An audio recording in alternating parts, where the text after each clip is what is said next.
Hey, what's up, everybody? True Boxing here. Thank you for coming back to Get Hit with the Truth. So today we're doing the What's Next on former world title challenger Vladimir Shishkin following his controversial decision loss to William Scull as Shishkin challenged for the vacant IBF title on October 19th in Germany. Now, before we get into that, if you could smash the like button, leave a comment, or subscribe to the channel, I really do appreciate any and all support that I can get as I continue to build my channel here.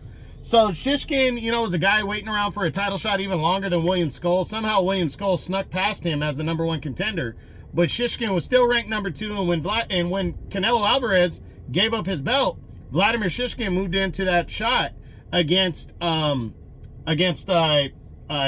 Scull, and the vacant title was on the line. William Scull's side would win the purse bid, and he would travel to Germany to challenge him for that belt. And Shishkin fought his ass off. It was a close fight, but William Scull took the fight by a controversial decision and became the IBF super middleweight champion of the world. Now, the IBF just recently ordered Shishkin to fight. Just ordered Mobili and Diego Pacheco to clash in a final eliminator to determine the next mandatory challenger. But Shishkin is ranked ahead of him at #2. There is no #1 right now. Mobili's 3 and Pacheco's 4. So, but before we get into all that, let's look at, in the normal What's Next videos, what I've been doing now, my new thing, is we discuss with a guy like Shishkin, since he's a contender, does he have a chance at fighting at a world title? So let's look at the two champions. First, there's unified champion Canelo Alvarez. No chance he's going to fight Canelo Alvarez for the unified championship. Canelo holds the WBC, WBA, and WBO belts. Canelo's too big of a name. He likely isn't even going to consider William Scull the new IBF champion in what would be an undisputed title clash, let alone fighting Shishkin, who's not a big name, and lost that fight technically. So no chance. But is there a chance at a rematch with William Scull? I think there is. The IBF updated their rankings on November 9th. And then they decided a few days later to order Mobili and Pacheco for the mandatory. Now, one, those two guys have to agree, but two, they rank Shishkin #2 ahead of those guys. Why would they do that unless they were not contemplating ordering an automatic rematch between the two? I think it's very possible that Shishkin fights the winner of that fight, if that fight even takes place. We don't know if it's going to take place. Mobili's #1 ranked contender in both the WBC and the WBA to Canelo, and Pacheco's #1 ranked contender in the WBO to Canelo. So these guys might not even accept this fight. They're not with the same promotion. Mobili's with Top Rank, and Diego Pacheco is with Matchroom and DAZN. So again, there's not a guarantee that these two guys are going to clash in that final eliminator, and then Shishkin's sitting right there and he could fight whoever. Now, I don't believe he has a chance at Canelo, but I do believe there's a very good chance at William Scull in an automatic rematch, but the IBF has to order that first. Now, other possible contenders, I think Jaime Munguia would be a very big possible contender, and here's why.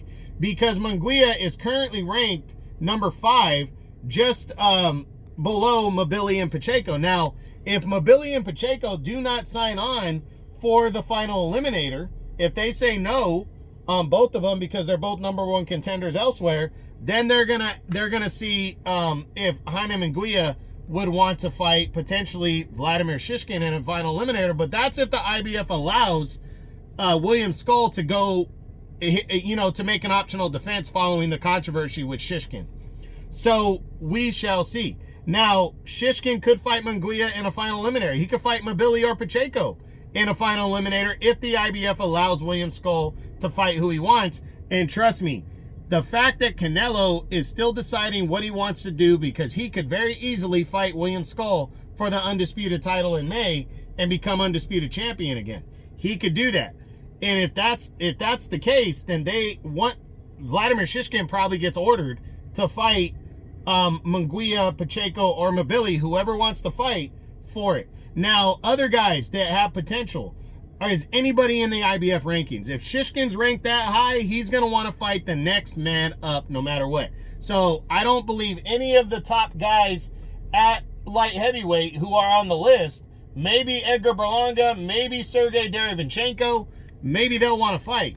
Outside of the three names, Mobili, Pacheco, and Munguia. But there's Kevin Lele Asajo, there's Osleys Iglesias, and there's Simon Zackenhuber that are all sitting there in the IBF rankings that Shishkin would gladly fight to get back into a title fight. So for Vladimir Shishkin, I think it's going to depend on what Canelo wants to do, but I do believe the IBF is contemplating ordering an automatic rematch between him and Christian and William Scull.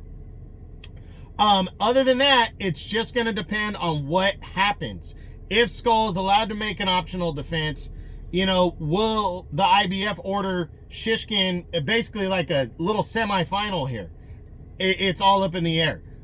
We got to wait around to see, but I do believe whatever Vladimir Shishkin does next, it's going to be credible. It's going to be either a title shot or it's going to be some kind of an eliminator to get him back into a title shot. So he needs to stay on the ball, stay healthy, train, all that kind of stuff. But we'll see what happens. So that's it. That's what I got.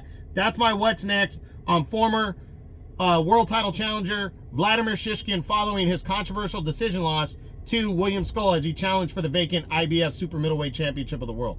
I hope you enjoyed the video. If you did, smash the like button, leave a comment, or subscribe to the channel. I appreciate any and all support. This is True Boxing. You've been hit with the truth.